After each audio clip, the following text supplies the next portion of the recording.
একটা ঘটনা বলি। আমাদের কৃষ্ণ কর্ণামৃত নামক পৃথিবীতে এমন মাধুর্যের গ্রন্থ আর নাই। গুরু মহারাজ বলতেন যে মহাপ্রভু গম্ভীরাতে রায় রামানন্দ স্বরূপের কণ্ঠে এই গীত গোবিন্দ কৃষ্ণ কর্ণামৃত এই মাধুর্যময় গ্রন্থ শ্রবণ কীর্তন করে প্রাণ ধারণ করতেন মহাপ্রভু। রাধা ভাবে রাধা বিরহে। তো সেখানেই কৃষ্ণ কর্ণামৃতর যিনি লেখক, যিনি লিখেছেন, তিনি বিল্লমঙ্গল ঠাকুর। আপনারা শুনেছেন এই চিন্তামণি বিল্লমঙ্গল ঠাকুর। এই বিল্লমঙ্গল ঠাকুর অন্ধ হলো, গোবিন্দকে যুগলকে দর্শন করলো, কর্ণামৃতের মতো মাধুর্য গ্রন্থ লিখে গেল। পূর্বজন্মের তার ইতিহাস শুনুন। পূর্বজন্মে উনি সাধুগুরু বৈষ্ণব সেবায় নিজের যথাসর্বস্ব খুইয়ে দিয়েছিলেন। দেখুন, আমাদের চোখেও মাঝে মাঝে পড়ে, ঘরে কিছু নাই, ঘরটা জল পড়ছে, ছাউনিটা ভালো নেই, ঠাকুর ঘরটা পাকা করেছে, এবং কিছুই নাই, অথচ সেই বৈষ্ণব সেবার জন্য নিজের সর্বস্ব খুইয়েছে। ভিক্ষা করে হলেও সাধুগুরু বৈষ্ণবের সেবা দেবে, কিন্তু সেবা ভাব কারো কারো থাকে, নিজের দিকে তাকায় না। নিজের ঘরের চালে খড় নেই, অথচ মন্দির পাকা করেছে। এদিকে থেকে বোঝা যায় যে তাদের অনুরাগ কেমন। যেমন দেখবেন, সন্তানকে ভালোবাসে, সেই সন্তানের রোগ নিরাময়ের জন্য পিতামাতা জমি জমা ভিটে বাড়ি সব কিছু পেয়ে যায়। ছেলেটা সুস্থ, ভালোবাসে বলেই তো করে এমন, সর্বস্ব খুইয়ে দেয়, ঋণগ্রস্ত হয়ে যায়, তবু আমার খোকা ভালো। তেমনি ভগবানকে ভালোবেসে, সাধুগুরুকে ভালোবেসে তারা কি করে? তারা ভিক্ষা করে হোক, অভাব থাকলেও সেবা ভাবনা তাদের কমে না হৃদয়ে। তো এই বিল্লমঙ্গল ঠাকুরের পূর্বলীলাতে উনি ছিলেন ব্রাহ্মণ সন্তান এবং পণ্ডিত ছিলেন। উনি সাধুগুরু বৈষ্ণবের সেবার জন্য বড় ব্যাকুল ছিলেন। সেবা করতে করতে নিজের ধন ঐশ্বর্য আর অর্থকড়ি কিছুই নাই। 2 দিন ধরে হৃদয়ে একটা ব্যথা শূন্যতা কাজ করছে যে কই সাধু সেবা তো করতে পারলাম। হঠাৎ ওই রাজ্যের যিনি রাজা, সেই রাজার একমাত্র রাজকুমারী মারা যায়। খুব মন দিয়ে শুনুন। সেই রাজকুমারী মারা গেলে রাজা তাকে সমাধি দেওয়ার ব্যবস্থা করলেন। তো রাজা তখন রাজপুরীতে তার সমাধি দিলেন। তো তার গায়ে অন্তত 25 ভরি অলংকার ছিল। রাজকন্যা তো, গলার, হাতের, কানের, নাকের, পায়ের নূপুর সোনা। তখন বলছে, আমার একমাত্র কন্যা, আদরের কন্যা, ওই অলংকার গুলো আমি ওর অঙ্গ থেকে তুলে নেব। কিন্তু অল্প কিছু লোক জানে, তাকে সমাধির ওই অলংকার সালঙ্কার অবস্থায় তাকে সমাধিস্থ করল। এই বিল্লমঙ্গলের পূর্বলীলায় এই ব্রাহ্মণ ভাবলো, একজনের কাছে শুনলো যে ওর গায়ে 25 ভরি প্রায় স্বর্ণ অলংকার আছে, ওইভাবে সমাধি দিয়েছে। মাটি দিয়ে সমাধি দেওয়া। গভীর রাত্রে সে সেই সমাধি খুঁড়তে শুরু করেছে। উদ্দেশ্য কি? ওই সোনাগুলো মাটির নিচে এমনি করে নষ্ট হবে, এগুলো পেলে তো আমি বৈষ্ণব সেবায় লাগাতে পারবো, সাধু সেবায় লাগাতে পারবো, এই ভেবে ও মাটি খুঁড়তে আরম্ভ করেছে। মাটি খুঁড়তে খুঁড়তে যখন সেই লাশ পেল, ওই কুমারীর অঙ্গ থেকে যখন অলংকার খুলতে যাবে, তখন কুমারীর জীবাত্মা কথা বলে উঠেছে। জীবাত্মা বলছেন, আমাকে স্পর্শ করো না।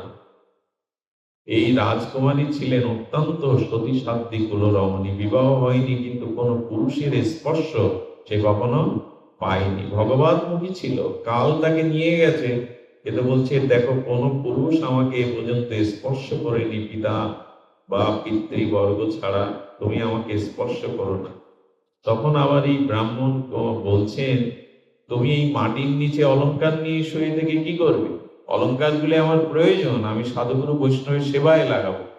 বলে, তোমার যদি প্রয়োজন হয় তুমি চলে যাও, আমার পিতার কাছে গিয়ে বলো, আমি যে খাটে শয়ন করতাম পালঙ্কে, ওই পালঙ্কের পেছনের একটি জায়গায় কিছু সোনা রাখা আছে, এর থেকেও বেশি সোনা, এইটা আমার পিতা জানে না, বললে বিশ্বাস করে তোমাকে দিয়ে দেবে। সত্যি সত্যি রাজাকে গিয়ে বলল, আপনার রাজকুমারী এইভাবে আমাকে বলেছেন, তার গায়ে হাত দিতে দেয়নি, তো অলংকার রয়েছে, আমি সাধুগুরু সেবা করতে চাই। মেয়েকে ভালোবাসে, তো মেয়ে তাকে এই কথা বলেছে, এই ভেবে তিনি সত্যি সত্যি পরীক্ষা করতে গিয়ে দেখে অনেকগুলো সোনা ওখানে রেখে দেওয়া। তো ওকে দিয়ে দিল। আচ্ছা, এই নিয়েও 3 মাস সাধু বৈষ্ণবের সেবা করলো, আবার ঘুরিয়ে গেল, মনে করেছে আবার আনি ওখান থেকে, আবার এনে সেই মাটি খুঁড়তে আরম্ভ করেছে। তখন কি আর দেহ থাকে? হাড়গুলো মাংসগুলো পচে গলে গেছে। কিন্তু আবার যখন হাত দিতে যাবে, বলছেন আমি আপনাকে বলেছিলাম না আমাকে স্পর্শ করবেন না, আমাকে আপনি স্পর্শ করবেন না। বলে আমার তো অর্থের দরকার, আমি বৈষ্ণব সেবা দেব, সাধু সেবা দেব, অর্থের দরকার, আজ আর আমি তোমার কথা শুনবো না। তোমার অঙ্গেই তো কিছুই নাই, হাড়গুলো পড়ে আছে।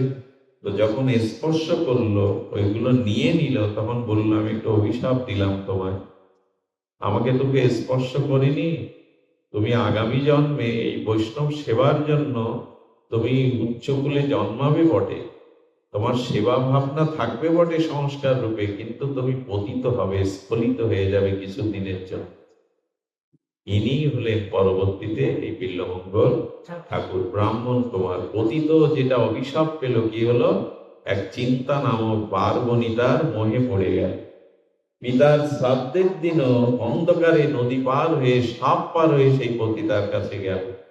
আর এই চিন্তা পতিতা কে জানেন? এই চিন্তামণি, ইনি হলেন ওই পূর্বজন্মের রাস কুমারী। ওকে স্পর্শ করেছিল, তাই মন ওকে দিয়েছিল। এবং পরবর্তীতে দেখুন, ওই চিন্তার প্রেরণায় সে বৃন্দাবনে গিয়ে আবার রাধা মাধবকে লাভ করলেন। কর্ণামৃতের মতো অমীয় মাধুর্য গ্রন্থ জগতে অমর করে রেখে গেল। এখন এই কথাটি বলার উদ্দেশ্য হলো সেবা ভাবনা। এই সেবা আমরা নিতে শিখেছি। আমার মতো, আমি যদি আমাকেই বলি, সেবা না দেওয়ার মনোভাব না থাকলে কখনো আর এই বিশেষ করে জগতের সেবা তো আমরা প্রতিদিন দিয়ে যাচ্ছি। আচ্ছা, স্ত্রীকে একটা কাপড় দেওয়া, পুত্র কন্যাকে ভালো মন্দ খাওয়ানো, এটাকে সেবা বলবেন কি? কেন? স্ত্রীকে একটা শাড়ি দিলেন, অলংকার দিলেন, ছেলে মেয়েদের ভালো প্রতিদিন খাওয়ার ব্যবস্থা করেন পরিশ্রম করে, এটা তো দেওয়া, এটা সেবা না? বলে না, এটা সেবা না, এটা তো আপনার দায়িত্ব। স্ত্রীকে ভরণ পোষণের দায়িত্ব তো আপনি নিয়েছেন, সন্তানদেরকে তো আপনি প্রতিপালন করবেন, আপনি পিতা, এটা তো আপনার দায়িত্ব।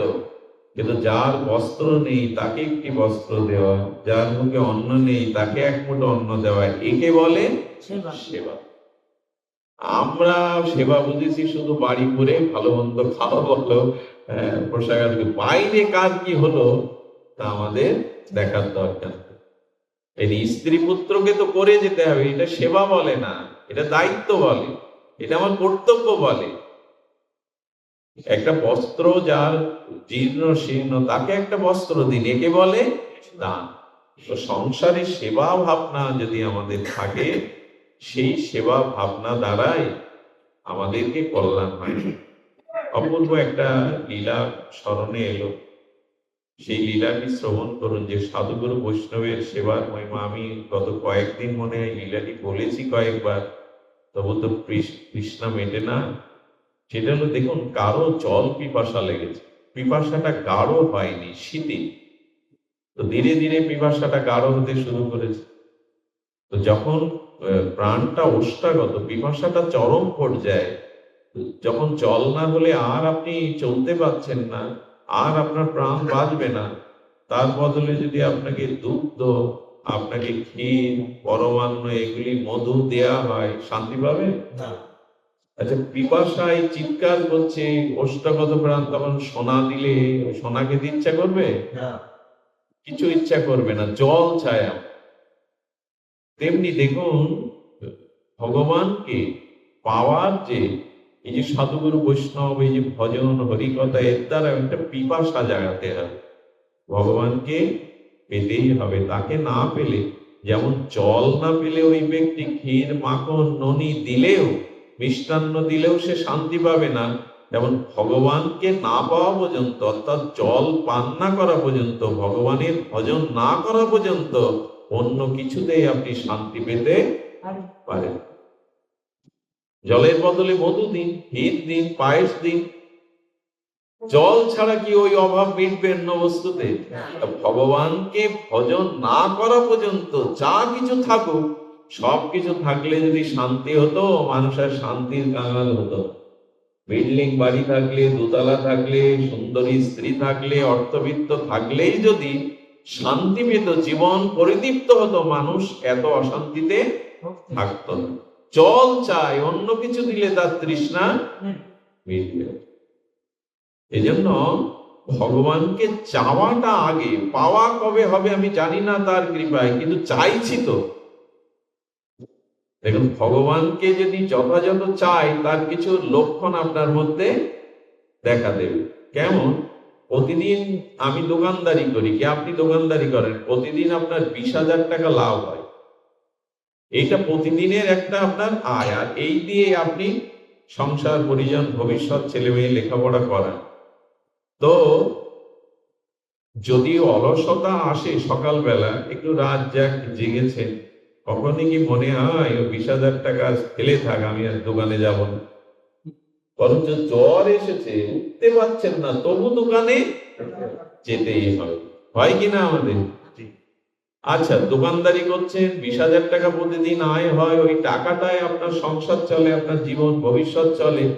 তো এই দোকানদারি করার মধ্যে গিয়ে কেউ যদি বলে চলো খেলা দেখে আসি, দোকান বন্ধ করে সিনেমা দেখে আসি, কি বলে জানেন? ছুটির দিন এসো, বন্ধের দিন এসো।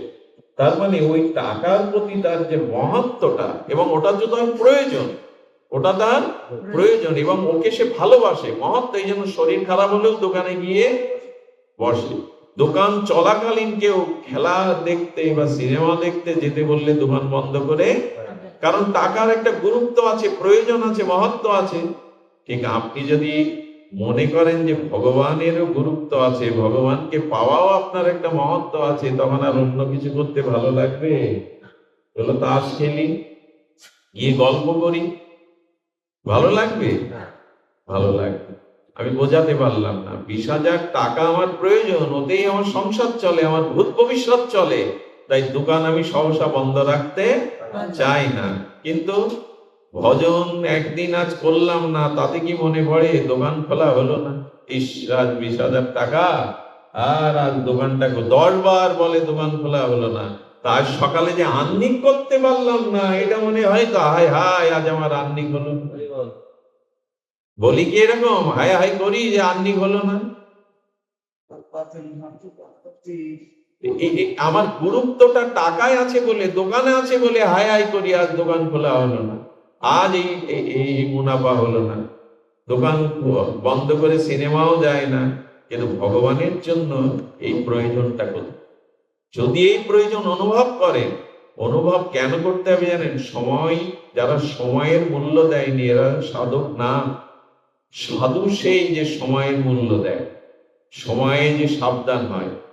সব থেকে বড় কথা, আগামী দিন আমরা আসতে পারবো অনুষ্ঠানে, বেঁচে থাকলাম, যদি কিছু একটা অ্যাক্সিডেন্টলি কিছু হয়ে যায়, অসুস্থ হয়ে যায়, আসতে পারবো সঙ্গে? কালকেও তো আসতে পারবো। এখন সময়ের মূল্য যারা দেয়নি, সময়ে যারা সাবধান হয়নি, তারা আদৌ সাধক নন। দেখুন, আপনার টাকা আছে, বাড়ি আছে, সম্পত্তি আছে, সোনা দানা আছে, সব মান সম্মান, বড় পদ আছে, কিন্তু আপনার জীবনে সময় নেই। এগুলো থেকে কোনো লাভ আছে? সময় নেই, আপনি এখনই চলে যাবেন জগৎ থেকে, এগুলো থেকে লাভ আছে? থেকে লাভ নেই। বড় কে তাহলে? সময়। তো সময় নেই, সব আছে, কিছুই নেই। আরো একটা কথা বলি, যে ভগবানকে ভালোবাসা কেন দরকার? আচ্ছা, পিতা মাতা মারা গেল, কিংবা স্ত্রী পুত্র সজ্জন আমরা হারালাম, আমরা বেঁচে থাকি কিনা? আমার পিতা মারা গেছে, আমি বেঁচে আছি কিনা? থাকি তো বেঁচে। কিন্তু ভগবান বললেন, যেদিন আমি তোমার হৃদয় থেকে চলে যাব, সেদিন আর তুমি বাঁচতে পারবে না। আচ্ছা, ভগবানকে যদি আমরা, ভগবান একটা চিহ্ন যদি নিঃশ্বাস ভাবি, আত্মীয় স্বজন স্ত্রী পুত্র চলে গেলেও আমি নিঃশ্বাস নেই তো, কিন্তু নিঃশ্বাস চলে গেলে আর কি হয় কিছু? তো ভগবান বলছেন, নিঃশ্বাসটা পিতামাতা দেয়, নিঃশ্বাসটা দিয়েছি আমি। তো আমি যদি নিঃশ্বাসেরও দাবি করি যে নিঃশ্বাসটা আমার দেওয়া, তুমি তো আমাকে স্মরণ করবে, আমাকে স্মরণ করবে। ভগবানের নাম রূপ লীলা এই অমীয় গুণগাথা যারা শ্রদ্ধার সহিত শ্রবণ করে,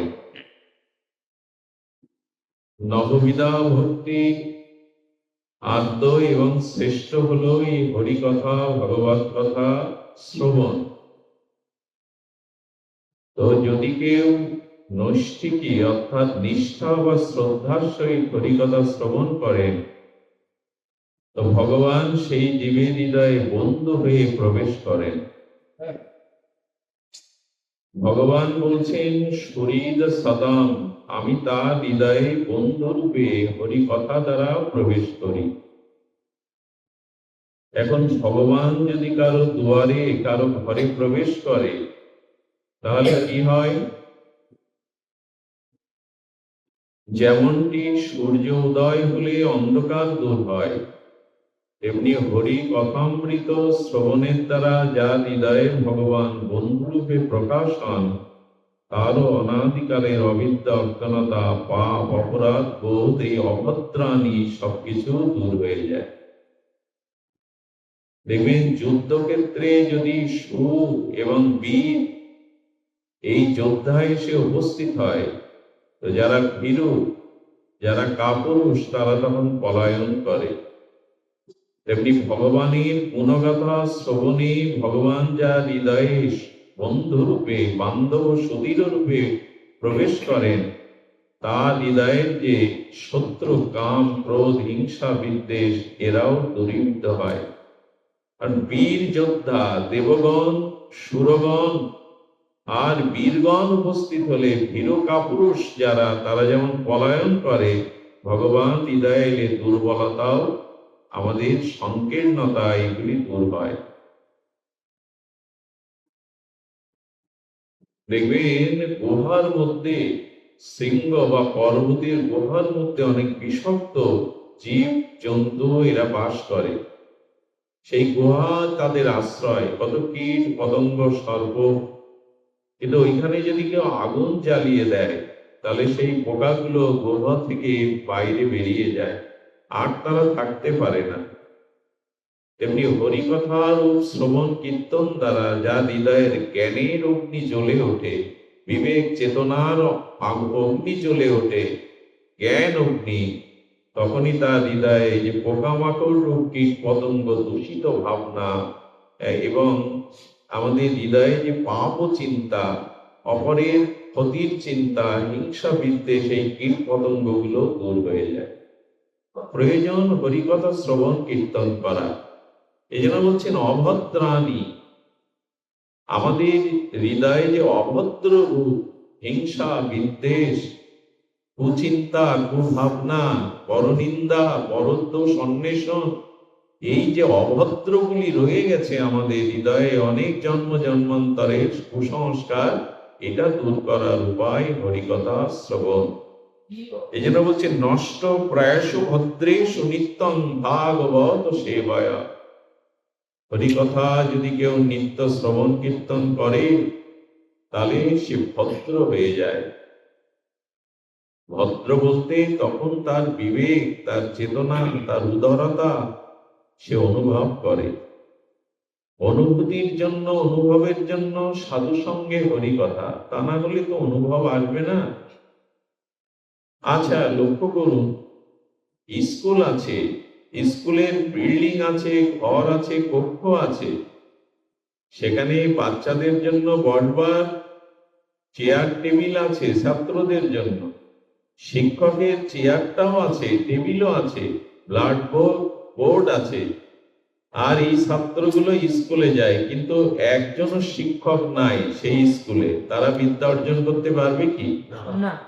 স্কুল আছে, কক্ষ আছে, চেয়ার বেঞ্চি আছে, ব্ল্যাক বোর্ড আছে, শিক্ষকের আসন আছে, অথচ স্কুলে কোনো শিক্ষক শিক্ষিকা নাই। তো ছাত্রছাত্রী সেখানে গিয়ে কিছু শিখবে কি? তেমনি মানুষ যতদিন সাধু সঙ্গে হরিকথা শ্রবণ কীর্তনে স্কুলে, আধ্যাত্মিক স্কুলে না যাচ্ছে, ততদিন সে কিছু শিখতে পারবে। শিখতে বলতে তার বিবেক জাগবে না, নষ্ট হয়ে যায়। অভদ্র যত কিছু আছে তা নষ্ট হয়ে যায়। দেখুন অনুভূতিটা কেমন।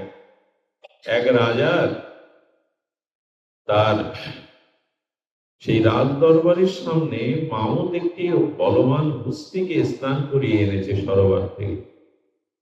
স্নান করার পরে হাতিটি যথারীতি গড়াগড়ি দিচ্ছে, সুর দিয়ে ধুলোগুলো আবার মাথায় মাখছে, গায়ে মাখছে।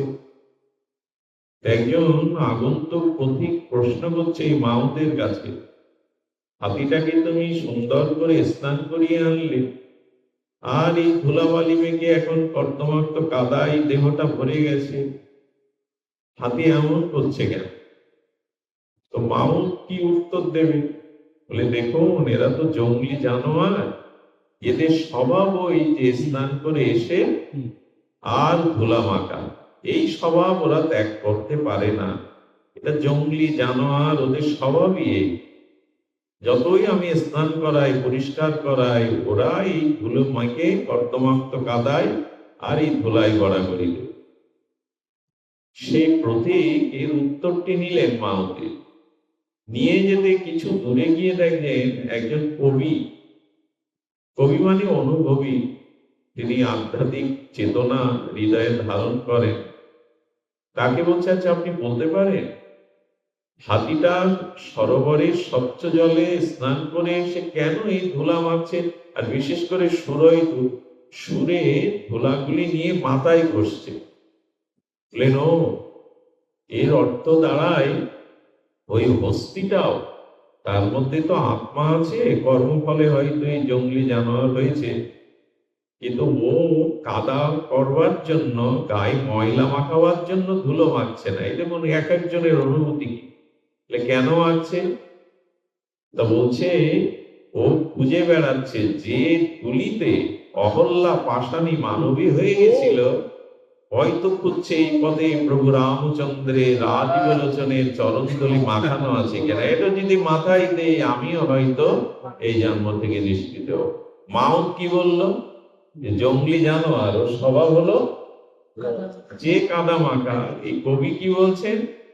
ও খুঁজে বেড়াচ্ছে অহল্যা যে চরণ রেণুতে পাষাণী মানবী হলো, সেই রামচন্দ্রের চরণ ধুলি বুঝিবাই ধুলাই পড়ে আছে কিনা, এই জন্য মাথায় দিচ্ছে। কিছুক্ষণ পরে ওই পথ দিয়ে তুলসীদাস গোস্বামী যাচ্ছিলেন। গোস্বামীকে বলছেন যে, আপনি বলুন তো, হাতিটা এমনি করে ধুলো মাথায় মাখছে কেন? এমনি করে সুরে করে নিয়ে মস্তকেই বা দিচ্ছে কেন ধুলিগুলি? তুলসীদাস গোস্বামী শয়নে স্বপনে জাগরণে নিধির ধ্যানে প্রতি নিঃশ্বাস প্রশ্বাসে তিনি ভগবান রামের আর নাম স্মরণ করেন। এই কলিযুগেই হনুমানজি যার গুরু, এবং যিনি রাম ও সীতাকে দর্শন করেছেন এই কলিযুগে, রামচরিত মানুষের মতো বিখ্যাত জগৎ খ্যাত গ্রন্থ তিনি রসায়ন অর্থাৎ রাম রসায়নে ভক্তি রসে প্লাবিত করেছেন। তিনি তখন বলছেন, হাতিটি কেন ধুলো মাখছে শোনো। দেখুন, এক একজনের অনুভূতি। তখন ওই তুলসীদাস গোস্বামী বলছেন, হাতিটা ধুলো মাখছে যে এখানে যদি সেই ভগবানের চরণ ধুলি আর ভক্ত সাধু বৈষ্ণবের চরণ ধুলি যদি আমি মস্তকে নেই, আর সেই চরণ ধুলির কৃপায় যদি আমি আগামী জন্মে এই হস্তি জানোয়ার থেকে মনুষ্য জন্ম নিয়ে ভগবানের ভজন করতে পারি।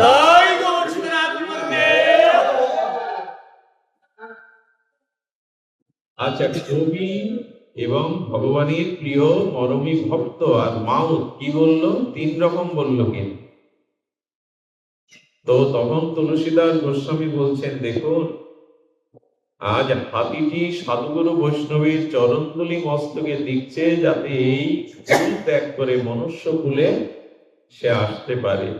আর আমরা সেই মনুষ্য কুল পেয়েও যদি সাধুগুরু সঙ্গ তাদের চরণ ধুলি না মাখি, আমরা হয়তো পুনরায় হাতির জায়গায় আবার ফিরে যাব। এই জন্য উচিত জীবের সাধু সঙ্গ ছাড়া, সৎসঙ্গ ছাড়া, হরি গুণাগুণ কীর্তন হরিকথা শ্রবণ ছাড়া আমাদের এই অভদ্র অর্থাৎ চিত্তে কুসংস্কার কখনো দূর হওয়ার নয়। দেখুন, ভগবান আপনাকে ভালোবাসে, আপনি ভালোবাসুন, আমি ভালোবাসি না বাসি। আচ্ছা, সূর্যকে কেউ হয়তো প্রণাম করে না। সূর্যকে কেউ হয়তো প্রণাম করে না। আচ্ছা, সূর্যকে কেউ স্তব স্তুতি করে না, কিন্তু এদিকে ফিরুন,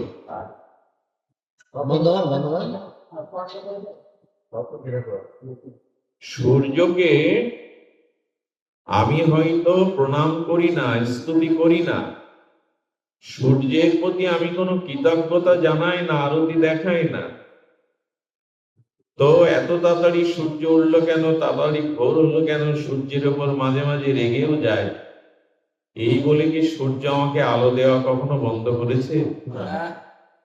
সূর্য কি কখনো আমাদের বিমুখ হয়েছে যে তুমি নিন্দা করো, স্তুতি করো না, প্রণাম করো না, আমি তোমাকে আলো দেব না? সূর্য নারায়ণ কিন্তু কারো প্রশংসা, প্রণামের, স্তুতির অপেক্ষা না করে নিন্দা যেও করে তাকেও আলো দেয়। তেমনি ভগবানকে আমরা মানি আর না মানি, ভালোবাসি আর না বাসি, স্তুতি করি আর না করি, তিনি জন্মবতী জন্ম জন্ম আমাকে ভালোবেসে চলেছে, আমাকে ভালোবেসে চলেছেন তিনি। যিনি ভালো না বাসলেও, তাকে স্মরণ না করলেও, তাকে স্তুতি প্রণাম না করলেও সর্বদা আমাকে ভালোবাসেন, তাকে ভালোবাসা উচিত কিনা? যে সংসার আমাকে দুঃখ দেয়, ব্যথা দেয়, ভুল বোঝে, যাদের জন্য জীবন যৌবন সর্বস্ব অর্পণ করে আর তাদের সুখী করবার চেষ্টা করি, তারাই ব্যথা দেয়, কষ্ট দেয়, লাঞ্ছনা গঞ্জনা দেয়, তবু তাদের ভালো, তাদের মঙ্গল, তাদের সেবা নিয়ে পড়ে রয়েছে, থাকতে হবে। কিন্তু ভগবান যে আমায় ভালোবাসে, সেই ভগবানের ভালোবাসার প্রতিদান আমরা কতটুকু দিলাম? দেখুন, সংসারে দুটি জিনিস যদি স্মরণ করে আমরা চলতে পারি, তবে দাদা এক জায়গায় বসেন, যদি চলতে পারি তবে আমাদের জীবন সার্থক হতে পারে।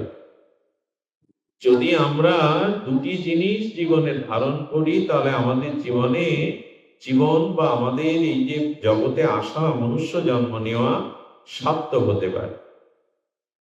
তো সেই দুটি, একটি বলা হয়েছে সেবা, আর একটি হলো ভগবানের প্রতি ভালোবাসাটা রাখা।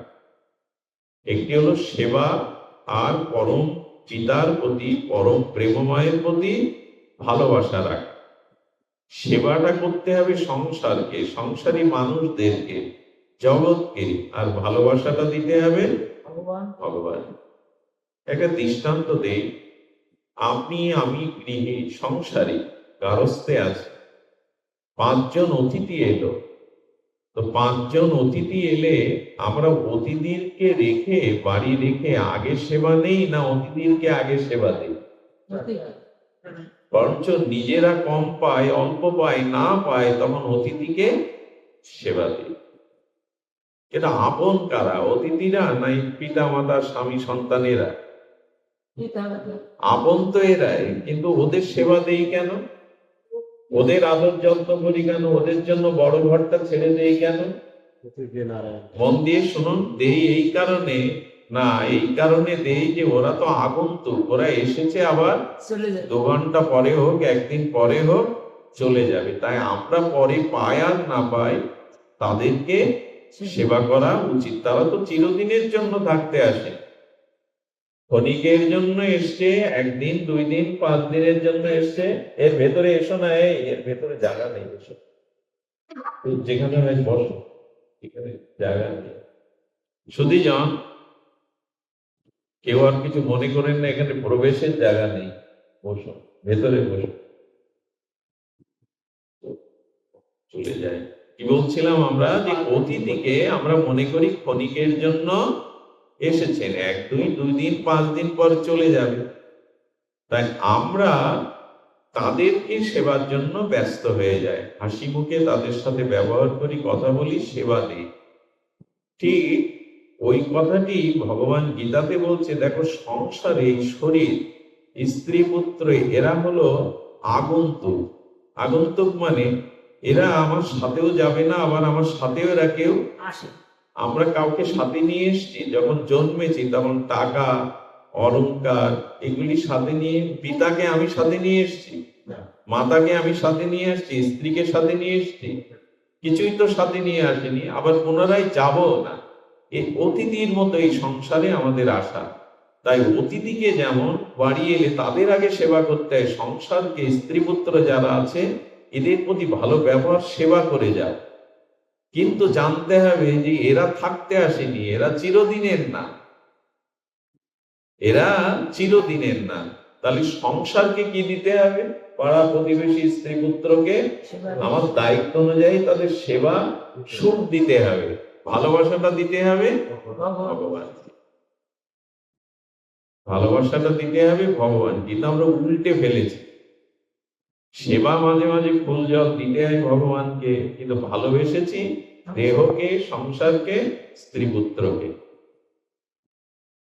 সেবাটা মাঝে মাঝে করতে হয়, ফুল জল দিতে হয় ঠাকুরের পায়ে, একটু আরতি দেখাতে হয়, সেবা দিতে হবে সংসারকে। আর অনুরাগ, ভগবানের সেবা দেব না কেন, কিন্তু ভালোবেসে সেবা দেওয়া।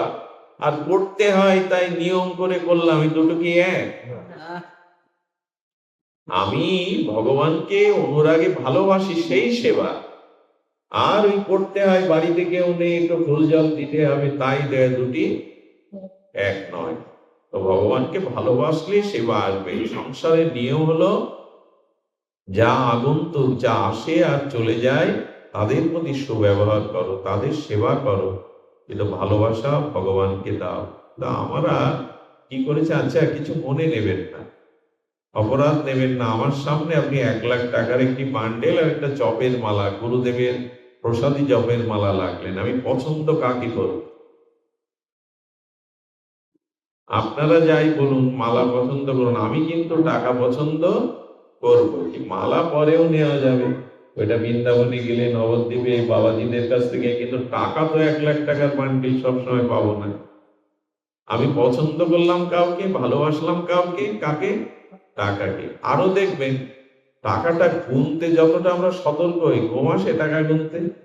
অলসতা আসে, কিন্তু মালা জপ করতে গেলে ভালোবাসলাম কাকে, অনুরাগ কার প্রতি, এদিকেই বোঝা যায় আসলে মুখে আমি ফেনা তুলে দিই ভগবান আমার, আমি ভগবানের, কিন্তু সামনে যখন পরিস্থিতি আসে আমরা ভালোবেসে ফেলি টাকার বান্ডিল।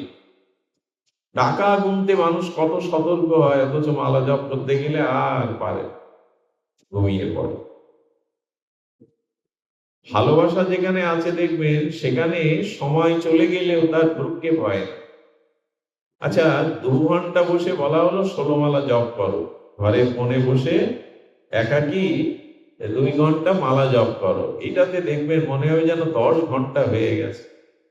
কিন্তু মোবাইল দেখতে দেখতে রাত 2টো কখনো বাজে, এটাকে অলসতা আসে যে সময় কত গেল? ভুল করলাম কি? এটা কেন হয়? কারণ আমার অনুরাগ, আমার মনের টানটা যার প্রতি, সেখানে বহু সময় চলে গেলেও মনে হয় অল্প সময়। আর যার প্রতি অনুরাগ নেই, ভালোবাসা নেই, সেখানে অল্প সময়কেও মনে হয় বৃহৎ। যেন অনেকেই অনুষ্ঠানে এসে উসখুস করে, অনেকেই মনে করে কখন নিতাই গৌর বলো আর চলে যাও, কিন্তু টিভি দেখতে দেখতে, মোবাইল দেখতে দেখতে রাত 2টো বেজে যায়, সেদিকে তার সারা নেই। অনুরাগ আছে, ভালোবাসা যার প্রতি আছে, সেখানে সেটা সে মনে করে যে সময়টা যেন হয়নি। ভালোবাসার মানুষ কাছে পেলে সময় কখন চলে যায়, আর যাকে ভালোবাসি না, যাকে শত্রু, তাকে দেখলে মনে হয় কখন এইখান থেকে বেরোতে পারি। মোটামুটি অনুরাগ দরকার। তো অনুরাগ আসতে গেলে আপনাকে ভগবানের কথা শুনতে হবে। তার জন্য হৃদয়ের অনুরাগ আর এই ভালোবাসা কখন আসবে? যখন জানবেন যে তার থেকে আপনজন কেউ নাই, তার থেকে প্রয়োজনীয় কেউ আমায় নাই। দেখুন, ভগবানকে বিশ্বাস করুন যে তিনি ছাড়া আপনার জীবনে প্রকৃত শ্রী গুরু, শ্রী ভগবান ছাড়া আমার প্রকৃত বন্ধু, আমার প্রকৃত শরীর এ জগতে নাই। এরা অনুভূতি এলেই তখন ভালোবাসাটা ভগবানের প্রতি যাবে, আর তখন নির্ভয় হতে পারবেন। দেখুন, আমরা সমর্পণ যদি করি, মানে ভগবানের যদি ভালোবাসাটা অর্পণ করি, আমি তোমার এই কথাটা হৃদয় থেকে অনুরাগে বলতে পারি যথাযথ, তবে ভার তার, তিনি ভার নেবেন। আর দেখুন, ভগবানকে আপন করলে, ভালোবাসলে পাপ তাপ তিনি দায়িত্ব নিয়েছেন। আহন্তাং সর্ব পাপেভ্য মংসায় স্বামী মা শুচ। আমি পাপ তাপ মুছে দেব। কি করে মুছে দেবেন? আচ্ছা বলুন তো, নিজের ময়লা জামাটা নিজে কাচতে গেলে ঘৃণা হয় কিনা? কথা বলুন, ঘৃণা হয় কিনা? কারণ আমি তো এটা গায়ে দিয়েছি, আমারই তো গায়ে দেওয়া ব্যবহার ময়লা লেগেছে, ওদের ঘৃণা হয়। ডাক্তার অপারেশন করে, পোড়া অপারেশন কি ক্ষত স্থান, ডাক্তারকে এটি কি ঘৃণা করে? ঘৃণা করলে কি সেই রোগীর সেবা করতে পারবে? তো ভগবান বলছে, ডাক্তার যদি পুজ রক্ত পোকা দেখেও ঘৃণা না করে, সেবা মনোভাব নিয়ে সেবা করে, নিজের ময়লা জামাটাও কাচতে গিয়ে যদি তোমার ঘৃণা না হয়, তবে ভগবান আমাকে নিজের মনে করে তাকে ভালোবাসলে তিনিও পাপটা মুছে দেবেন, ঘৃণা করবেন না। ভগবান তোমায় ঘৃণা করবেন না, কারণ ভগবান আমাকে আপন ভাবেন। মামই বাংশ, তুমি আমার। এই জন্য দেখুন, সেবাটা সংসারে করুন, কিন্তু ভালোবাসাটা, কারণ অতিথিকে কতক্ষণ কাছে রাখবেন? এটা তো সংসারটাও অতিথিশালার মতো, এটা অতিথিরই মতো। অতিথি না হলে পিতার কাঁধে পুত্রের লাশ ওঠে, মা থাকতে সন্তান চলে যায়। অতিথি তো, অতিথি কাকে বলে? যে তিথি ধরে আসে না, এই আসলো আবার বিদায় নিল, ক্ষণিকের অতিথি। শরতের শিউলি ফুলের মতো, শরতের শিশির সিক্ত প্রভাতের শিউলি ফুল দেখলেই যেন মায়ের স্নেহের কথা মনে পড়ে। সুগন্ধ আগমনীর আহ্বানকে যেন জানিয়ে দেয় মা আসছেন। কিন্তু বিকেল বেলা শিউলি ফুল কি হয়? ঝরে গিয়ে শুকিয়ে যায়, ম্লান হয়ে যায়। তো সংসারে অতিথির মতো আমরা, এই এলাম ফুটলাম, আবার এই শিউলি ফুলের মতো ম্লান হয়ে গেলাম। কিন্তু ভগবান তো চিরদিনের। এই জন্য জগৎকে সেবা করুন, আর ভালোবাসা অনুরাগটা ভগবানকে দিন। অতিথিকে যেমন আমরা নিজেরা না খেয়ে তাদের ভালো জায়গায় বসতে দিয়ে, তাদের আহার আদি করিয়ে হাসি মুখে ওই বিদায় দিয়ে দিই, তেমনি করে সংসারকে এমনি করে এরা আগন্তুক অতিথির মতো বিদায় দাও। কিন্তু চিরস্থায়ী আপন যেন ভগবান, তাকে ভালোবাসো। ভালোবাসা বলছি বারবার, কিন্তু আসবে কি করে? কারো জন্য কিছু না করলে, কারো মধ্যে কোনো গুণ না দেখলে, কারো মধ্যে কোনো মহিমা না দেখলে তার প্রতি ভালোবাসা। গুণ দেখলেই, রূপ গুণ মহিমা মাহাত্ম্য এগুলি দেখলেই তার প্রতি অনুরাগ আসে, ভালোবাসা জন্মায়। এই জন্য বেশি বেশি ভগবানের কথা মহিমা শ্রবণ করতে হয়। দেখুন, সেবা ভাব যদি থাকে, বিশেষ করে আগেই বললাম সংসারকে সেবা করুন, কিন্তু এই যে বৈষ্ণব সেবা, সাধু সেবা, শ্রীগুরু সেবা, এই ভাব যদি থাকে, তবে এর থেকে ভগবান প্রসন্ন হন।